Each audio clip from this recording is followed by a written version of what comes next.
Do you want me to start first? You usually do. That's true, I do.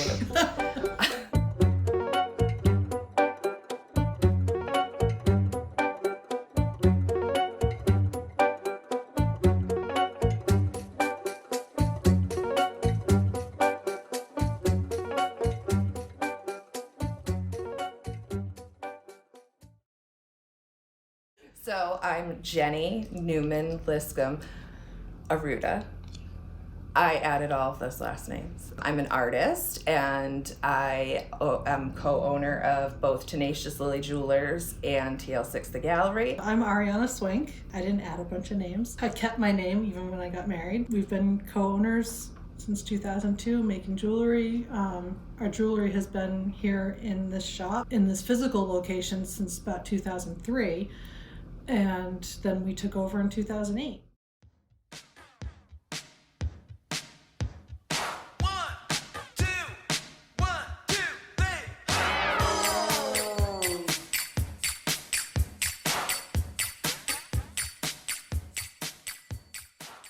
Well, on the very first day or week of move-in from freshman year, a bunch of the people from my suite, the dorms, wanted to go to Friendly's. And Jen was at another table. Someone was like, oh, you should talk to her because she wants to be a jewelry major too. So I went over and she showed me her cuff bracelet. I don't have it on today. She almost always wore. That's what I remember as our first time meeting, but we didn't really hang out yet. We were kind of in different art circles for a while. And we met in college.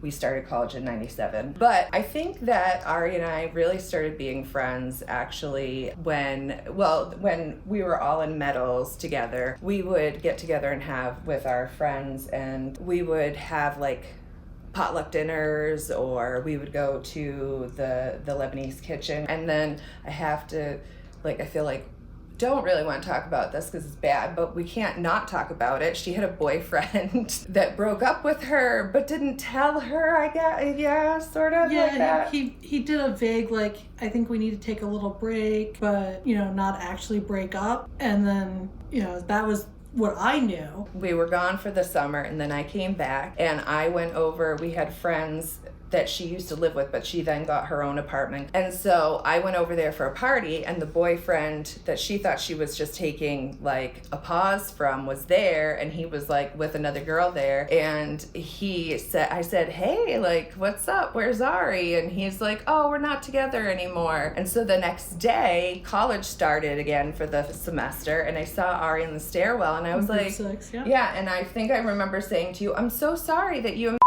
broke up. So then I felt so bad because the look on her face was just like, what? And I was like, oh my God, like, now what do I do? And so that's when we became really good friends because... Well, I was supposed to be taking him to my sister's wedding, which was in like a week or two.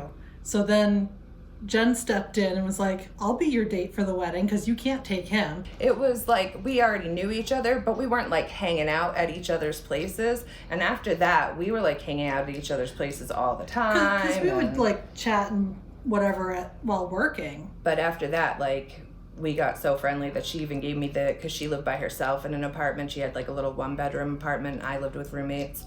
And so she gave me the keys to her apartment so I could come in whenever I wanted to, which was nice. Although, like, if you let me in, I take over your life.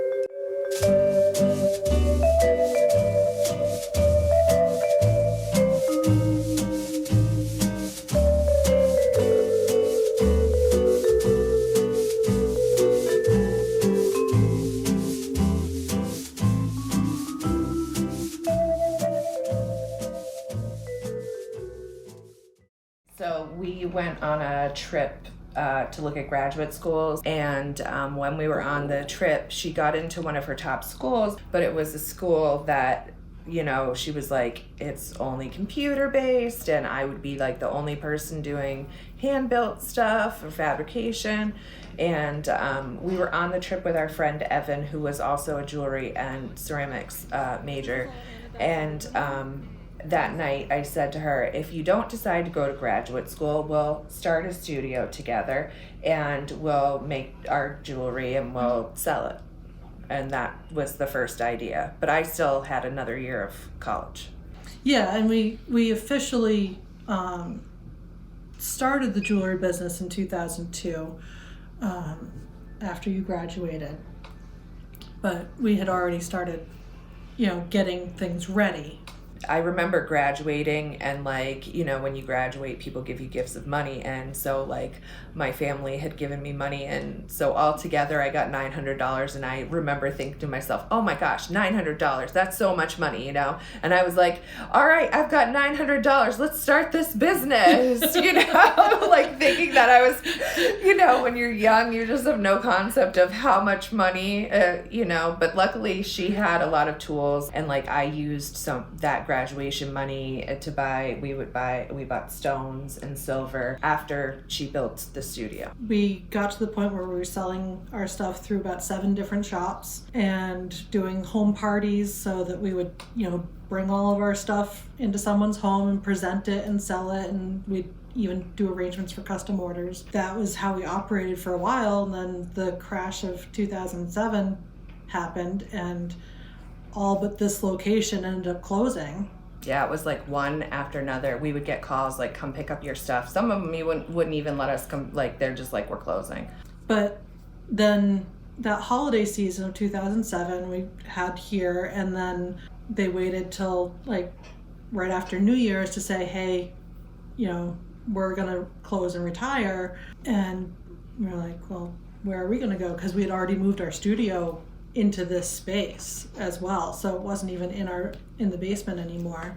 And so then we took over and bought them out of the space and the fixtures and the remaining inventory, and added a lot more of the other artist consignment because they were primarily retail. We were one of the few consigners, so we kind of flipped that around and focused a lot more on trying to be a venue for other artists that want to consign their work as well, but then fill in the gaps with some retail. And it was important to us, I feel to help other artists and to make it affordable and sustainable for us to stay open. And that's why the shop is also our studio. So the idea was that we could be doing work in our studio, but also manning the shop, mm-hmm. and then have all the different artists work here. So yeah, on quiet days when no one's coming in, we can still be productive. We're not just sitting here waiting for customers being like, oh, I could be doing so much more if I was in my studio.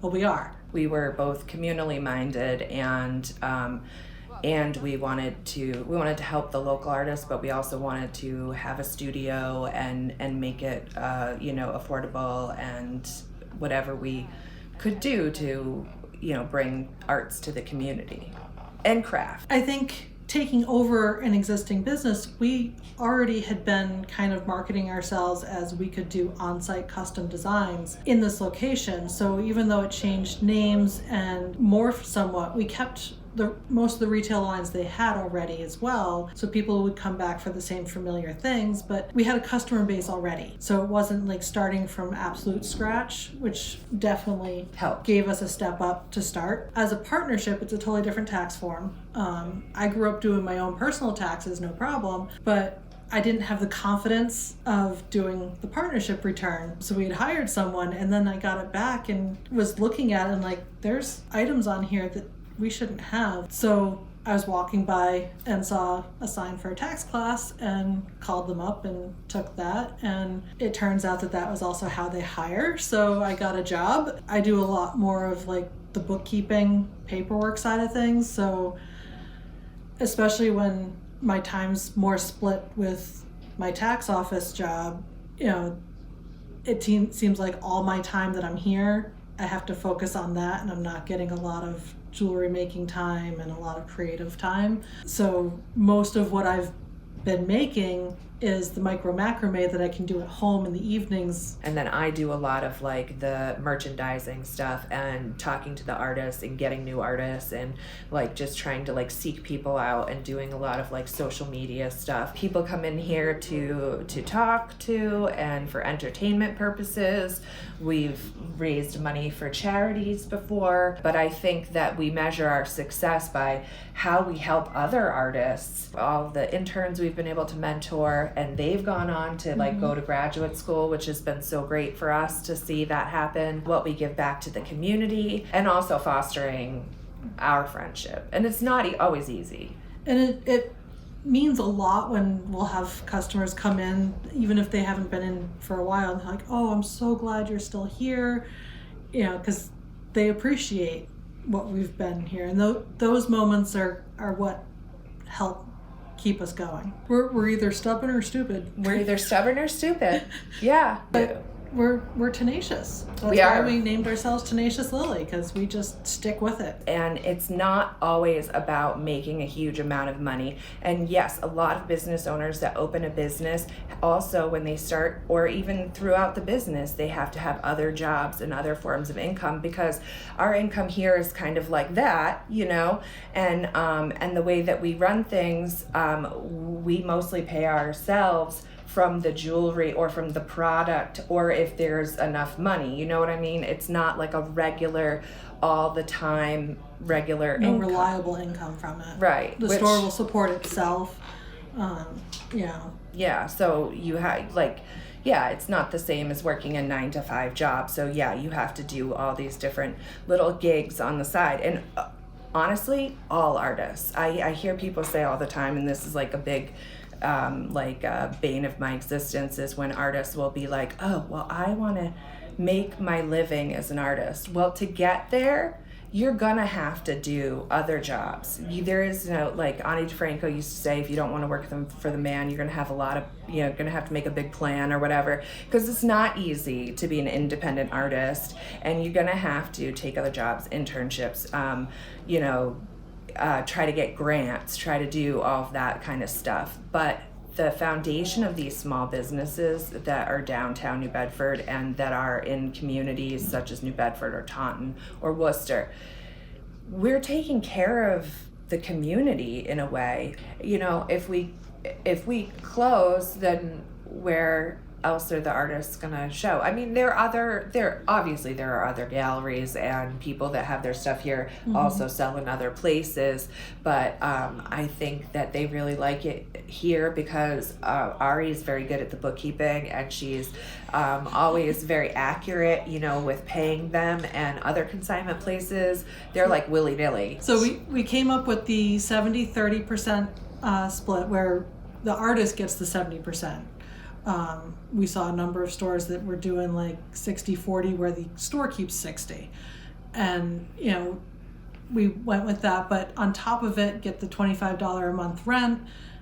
So that way there's a guaranteed some income each month, just that little bit, but it also keeps them invested in coming in to change out their product and not just abandon their product here, which still sometimes happens. They feel like we're fair, we're equal, we have good customer service. Usually I can either, like, if I see an artist when I'm out somewhere, like we used to before the pandemic go to a lot more craft shows, art shows, and we'd approach artists right there and be like, hey, here's our card if you want to get in touch, we have this shop. And because we were part of 7 different stores before we set this up, we had been on the other side for all of that, and we saw the shops that seemed to work and not work. Small business is different than big box business. There's so many things that it's not just about the bottom line. It's also about the culture, and it's also about the community.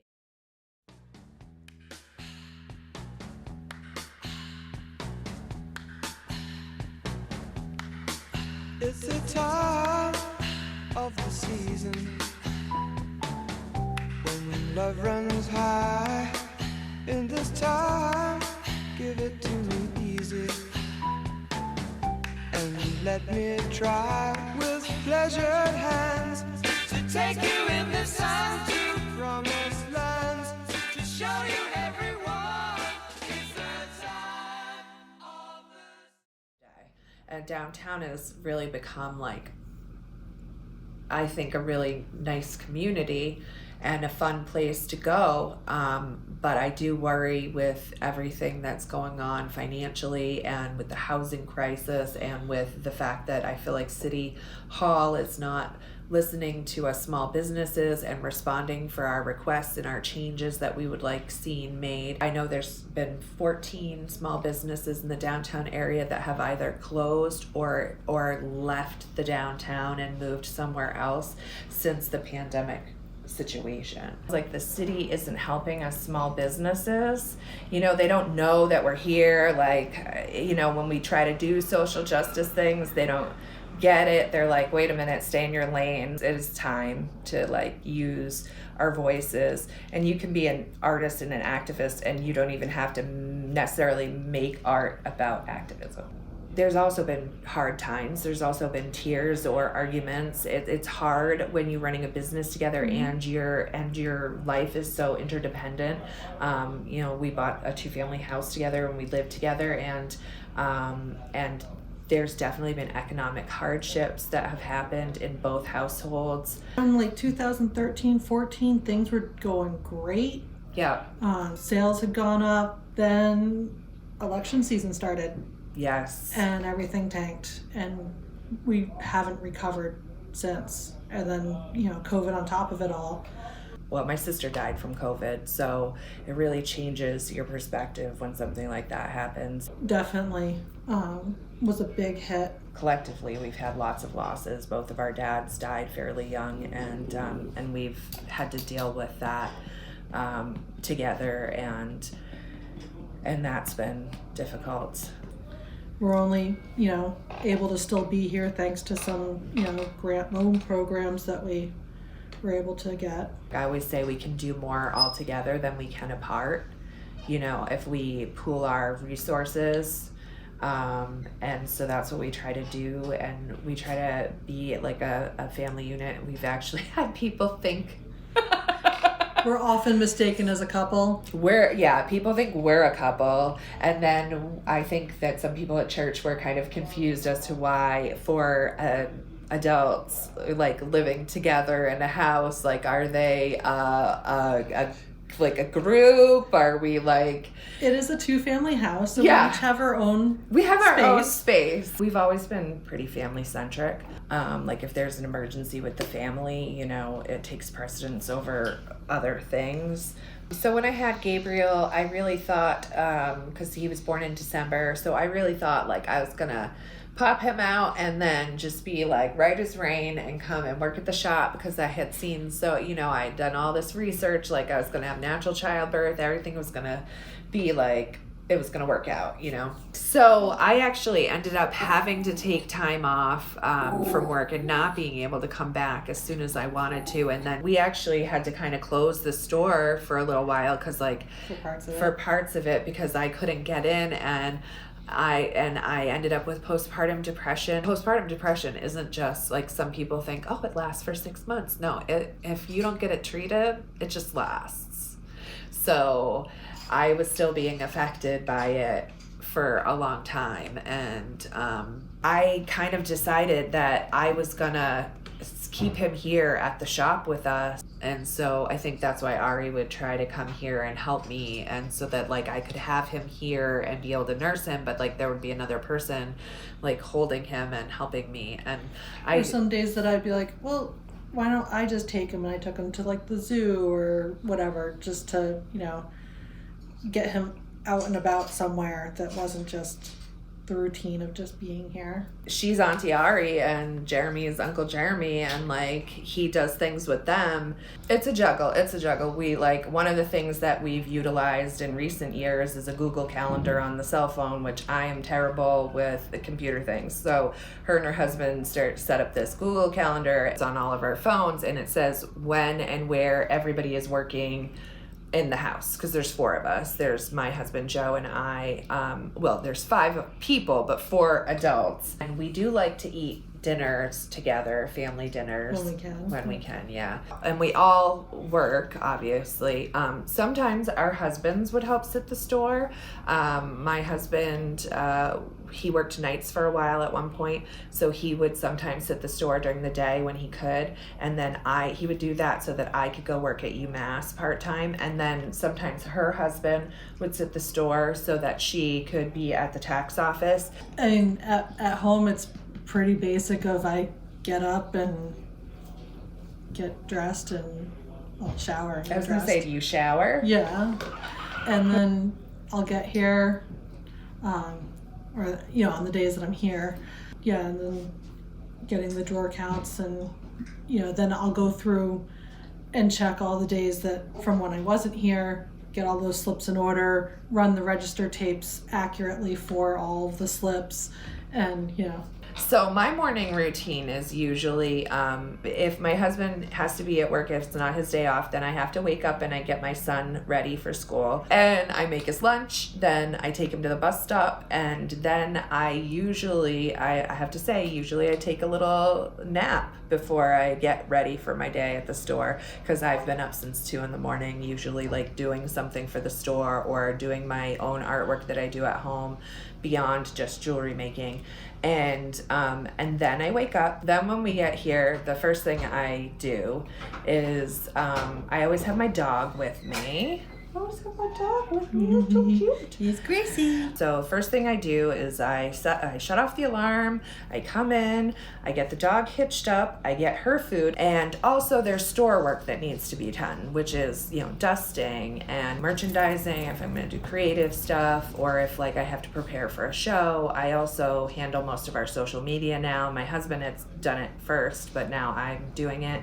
So like sometimes I make videos to go on Instagram, and I do that here. Hey guys, Jen here. Just thought I'd check in here and talk a little bit about the stuff that you don't see that happens at the gallery. And and we're here from 12 to 5, so that's 5 hours. Basically supposed to do a drawer count. Sometimes it doesn't always happen. That way we have an open and closing count, and then, you know, just bring in the flag, turn off the lights, set the alarm, and lock up. Always set the alarm and check the door. You got to set the alarm and check the door. I think everyone should try to have a family unit, whether you build that yourself or if you were born into it. But I do think that finding people to be family with is really helpful, not just in the business world, but also in, like, you know, definitely with children, definitely with adults. I think we're pretty close to our ideal living situation at this point. Because we also, you know, have our families that we were born into too. Like we both have our moms. Our biological families. Yeah, our biological families, yeah. I think that, like, I've always wanted to live communally. I think that living in a community can be a better situation, and I think that if people work as communities to better our situation, and I think that we get more, I always say, like, we can get more done together than we can apart. We help each other out when we need to help each other out, emotional support. But yeah, we've built the family we made instead of just the family we were born to. And now that people are living much separate lives, you don't have like your mother and your mother-in-law and everyone living with you to hold the baby so that you could take a shower or that you can like have a minute to yourself. So I do think that finding family that like understands you, or like that you have some compatibility with, and, you know, doing your best to work together and in harmony with people, and it can help with businesses and raising children and anything. But it's definitely not, I don't feel like it's the normal thing. No, right we now. got so many, like, all the realtors that we worked with when buying the house were like, you guys are nuts. Like, Yeah, you shouldn't buy a house with your and friend. then, you know, it's like we're taking over a store together too. You're nuts. Well, you know, but it's what we chose and Yeah.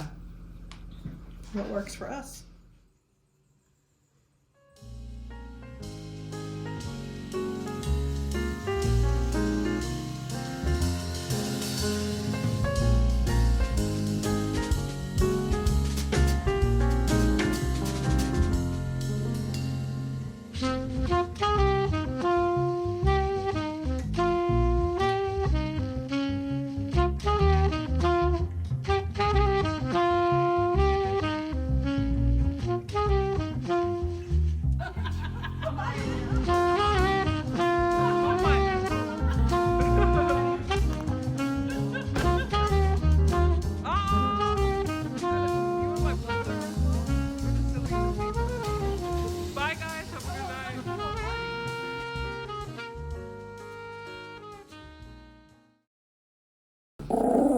see if She's she'll. really mad. Yeah, she likes Ari better. Maybe a mohawk? So I